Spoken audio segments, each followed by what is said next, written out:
La nuit où tout a basculé, je me tenais seule dans le noir, le silence pesant comme un jugement.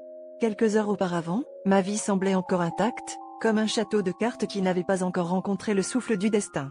Mais soudain, une série de décisions incontrôlables a érodé ma réalité, me laissant sans repère, sans soutien, sans éclat. Cette obscurité, que je redoutais tant, était finalement arrivée, et j'étais persuadée que l'obscurité m'avait englouti à jamais. Pourtant, au fond de ce gouffre, quelque chose a changé. Dans ce silence, j'ai entendu une voix faible mais persistante, celle que j'avais toujours ignorée, la mienne.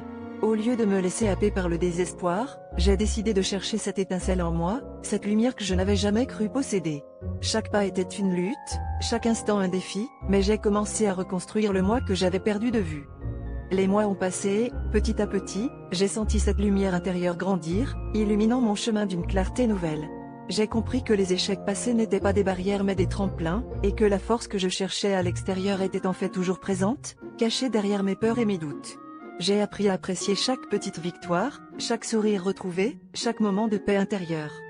Aujourd'hui, je suis debout, brillant de ma propre lumière, une lumière que l'obscurité n'a pas pu éteindre. Ce voyage m'a appris que même lorsque la dernière lumière extérieure s'éteint, il reste toujours une flamme intérieure, prête à illuminer notre chemin. La véritable force réside dans la capacité à croire en soi, même lorsque le monde semble s'écrouler. C'est une leçon que je partage avec vous, car si j'ai pu me redécouvrir et me relever, alors vous le pouvez aussi.